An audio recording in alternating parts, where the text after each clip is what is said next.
Bonjour à tous. Pour cette première journée de la phase de Ligue de la Ligue des Champions, le PSG, champion en titre, s'est imposé au Parc des Princes face à l'Atalanta Bergame 4-0.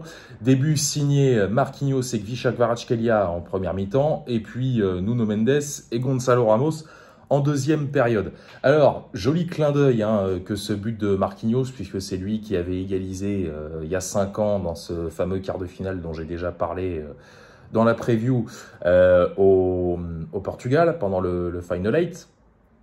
Et comment dire, le seul point noir de cette première mi-temps, c'est Bradley Barcola qui a raté un penalty. Et là, sur ce point, va vraiment falloir trouver des solutions. Parce que bon, Vitinha, on commence à se rendre compte qu'il est assez limité dans ce domaine. Il en a raté 2, je l'ai déjà dit, à des occasions importantes, sans conséquence toutefois, puisque c'était contre Arsenal en demi-finale retour. Et face à Tottenham en Super Coupe d'Europe, il avait raté son tir au but, encore une fois sans conséquence, puisque d'un côté on s'était qualifié contre les Gunners, et on avait battu les Spurs dans cette séance. Donc là, c'est Bradley Barcola qui s'y est collé. Et bon, le gardien a aussi fait son boulot, mais il va vraiment falloir, j'allais dire travailler ça à l'entraînement, non, parce que je pense que c'est fait, mais trouver un tireur qui soit vraiment à l'aise là-dedans. Parce que à 3-0 à la mi-temps, alors je dis pas qu'à 2-0 l'Atalanta serait revenu ou n'importe quoi, mais ça peut quand même aller assez vite. Tu sais, tu reviens des vestiaires, en face, ils ont les crocs, ils plantent d'entrée, ça aurait pu être une autre paire de manches. Bon, on s'est imposé 4-0. Alors, pour l'histoire, on va dire ça comme ça, on est leader pour le moment. Bon, j'en tiens aucun compte. C'est la première journée.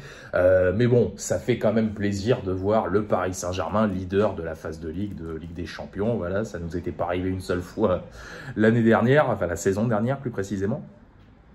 Et puis voilà, alors ce soir, 2 de nos futurs adversaires vont s'affronter puisque Newcastle va recevoir le Barça, Barcelone qu'on affrontera dans 15 jours et Newcastle qu'on jouera au Parc des Princes lors de la dernière journée le 28 janvier prochain.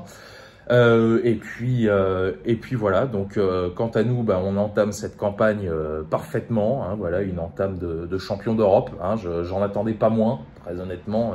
Alors, ce qui m'a fait rire, petite parenthèse. Alors après, c'est les réseaux sociaux. Donc bon, sur les réseaux sociaux, tout le monde dit n'importe quoi, n'importe quand.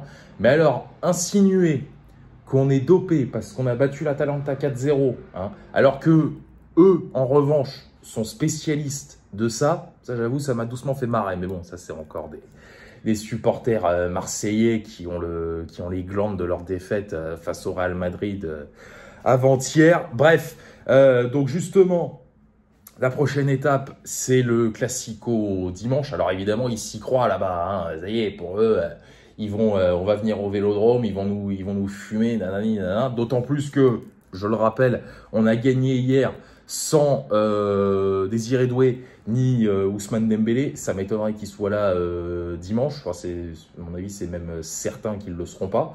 Mais bon, déjà, Kvaratskhelia était là, ça, j'avoue que j'étais rassuré parce qu'il était sorti blessé face à Lens. Et hier, c'est João Neves qui a été remplacé par Gonçalo Ramos, pareil, sur blessure.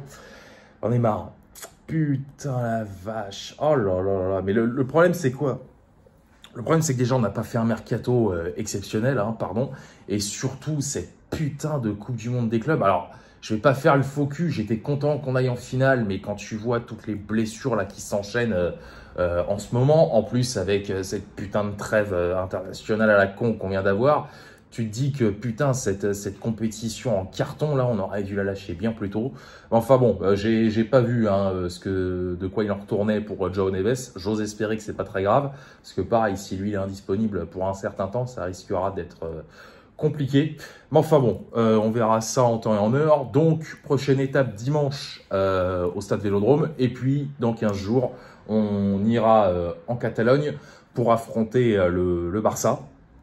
Et puis voilà. Bah écoutez, moi je vous laisse là-dessus. Encore une fois, une très bonne entame. Tant mieux, pourvu que ça dure. Et puis voilà. Je répète ce que j'ai déjà dit. Si on arrive à tout gagner au Parc des Princes, le top 8 sera normalement assuré sans trop de difficultés. Voilà, allez, salut à tous, moi je vous retrouve lundi matin pour le débrief d'OM Paris Saint-Germain. Allez, sortez couverts, allez Paris et banzai.